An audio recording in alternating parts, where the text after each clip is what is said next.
Hola, què tal? Et presento uns auriculars de la casa Bose especials per anar a fer esport. Són els Bose Sport Earbuds. Clar, no es poden dir d'una altra manera, perquè són els Bose Sport Earbuds. Auriculars de les orelles. I per què són especials per fer esport? Diràs tu. Doncs són especials per fer esport perquè tenen unes puntes de goma que a més tenen unes aletes que se't fiquen per dintre d'aquí de l'orella, dels pàmpols aquí, i d'aquesta manera eviten que es caiguin. Doncs bé, analitzarem això i també analitzarem altres coses que no m'han acabat de convèncer. Per tant, continua veient el vídeo perquè els Bose Sport Earbuds tenen els seus punts clars, però també els seus punts foscos. Comencem! Hola, què tal? Soc el Víctor Endrino. Si ens estàs veient des del canal de YouTube, gràcies per tornar-hi. I si no, a què esperes? Doncs bé, comencem parlant una mica del disseny, perquè el disseny trobo que podrien ser una mica més petits.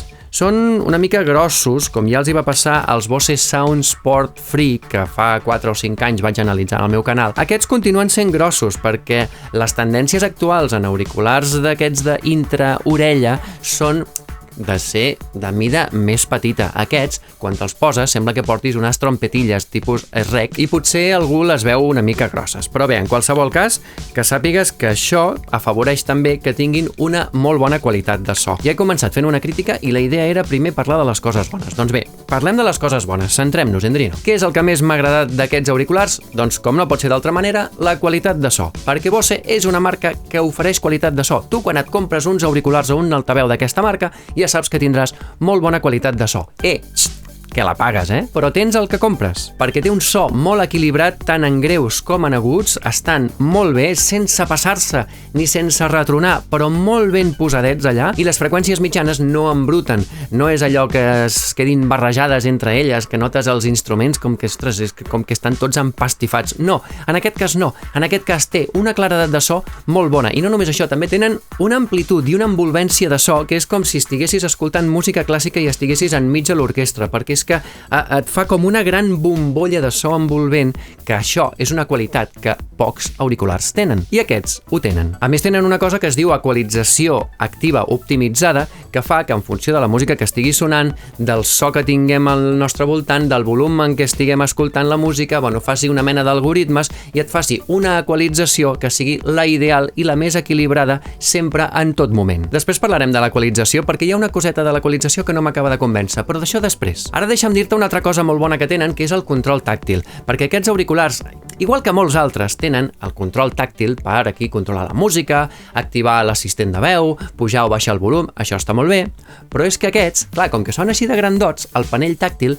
és, més gros i toques millor, sempre encertes, i a més pots controlar el volum, cosa que altres auriculars no fan. Però és que a més aquests panells tàctils tenen una cosa que està molt bé, que és que les instruccions les obeeix instantàniament, no com altres auriculars que li toques una vegada i poden passar 1 o 2 segons fins que s'atura la música perquè tu vols aturar la música un moment i no saps si ho has fet bé, si no ho has fet bé, li tornes a tocar, et lies, l'arrenques, la pauses i fins que no ho fas bé, doncs és un pitote que és molt d'agrair que aquests no ho tinguin, perquè les instruccions les obeeix a l'instant. Tu puges el volum i la música es puja de volum. Tu li toques una vegada i s'atura la música, però s'atura quan s'ha d'aturar en el mateix moment, i com altres auriculars dels bons, també tenen uns sensors que detecten quan te'ls poses i quan te'ls treus per aturar o reprendre la música. Que això està bé perquè tant el panell tàctil, que et deia abans, com els sensors de posar i treure són activables o desactivables a través de l'aplicació. Això està molt bé, això és un punt a favor, perquè hi ha vegades que pots anar a córrer pel carrer i et vols recol·locar l'auricular pel que sigui i sense voler toques el panell tàctil, se't para la música,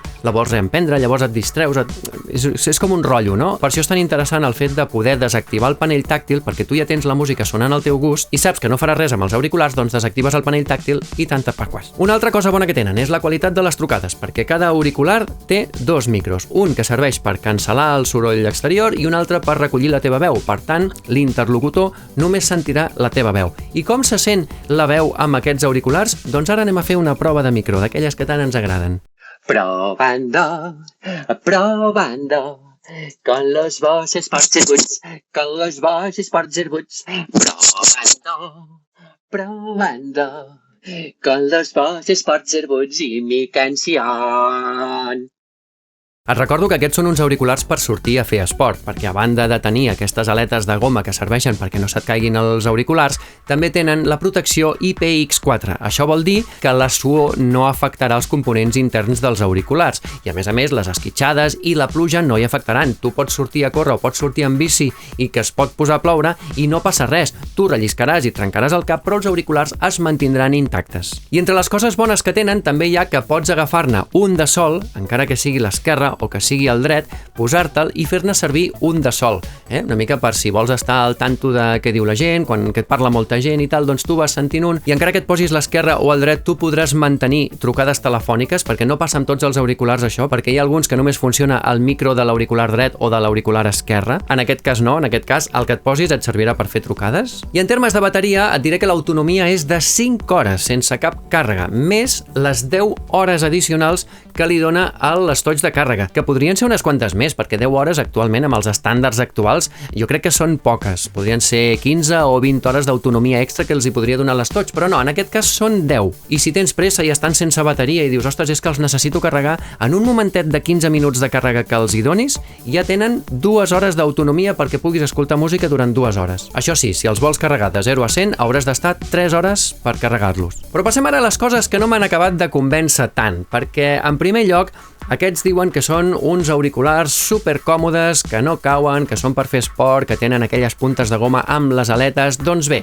et diré que he hagut de fer moltes proves amb tots els recanvis que et venen de puntes de goma, que n'hi ha que alguns són de mida més grossa, altres de mida més petita, però és més les aletes que se't fiquen aquí sota dels plecs de l'orella perquè s'aguantin bé, i han parat molta atenció en les aletes aquestes i no n'han parat tanta en el que són les puntes còniques aquestes de goma, que són les que se't fiquen al forat de l'orella. Què passa amb aquestes puntes còniques que se't fiquen al forat de l'orella? Doncs que la més petita, per mi, ja és massa grossa i, per tant, he d'estirar d'aquí del lòbul per posar-me'ls bé.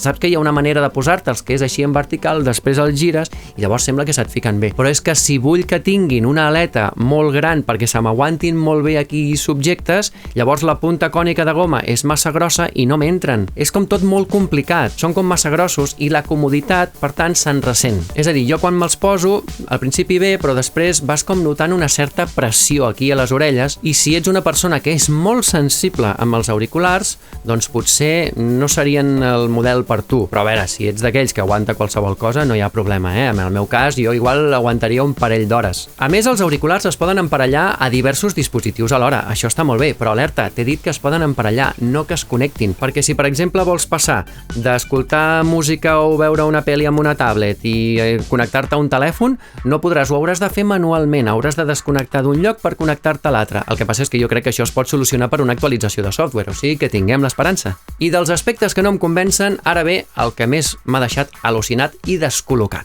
Atenció, perquè et diré una cosa. Aquests auriculars no tenen cancel·lació activa de soroll. Sí que tenen cancel·lació passiva, perquè clar, com que tenen unes puntes de goma tan grosses, ells et diuen que quan te'ls poses t'aïllen totalment l'orella i no deixen entrar cap so extern. Bé, això és relatiu. Per anar bé, també haurien de tenir la cancel·lació activa, que és un processat del so que agafes tu amb un micro exterior dels auriculars, registres quin soroll tens d'ambient i el cancel·les abans que t'entri a l'orella. I així només escoltes la música. Perfecte! Doncs aquests no ho tenen. I saps qui va inventar la cancel·lació activa del so? Bose.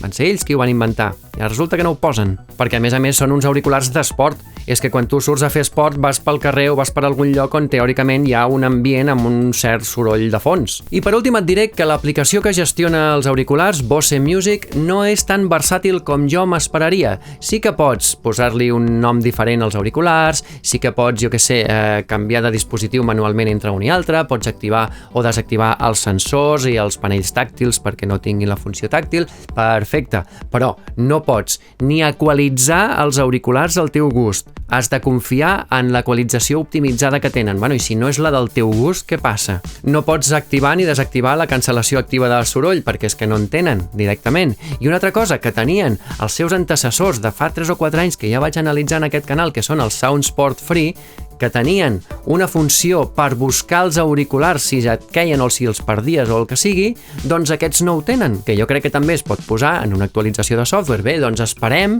i preguem perquè arribi una nova actualització de software que posi totes aquestes coses que trobo a faltar. Mentrestant, ens conformarem amb l'excel·lent qualitat de so que tenen, que ja només per això ja val la pena. Alerta que valen 199 €, no són barats, però et donen el que estàs pagant, sí que és veritat. I fins aquí els Bose Sport Earbuds. Gràcies per veure el vídeo, ens veiem a la propera. Adéu-siau!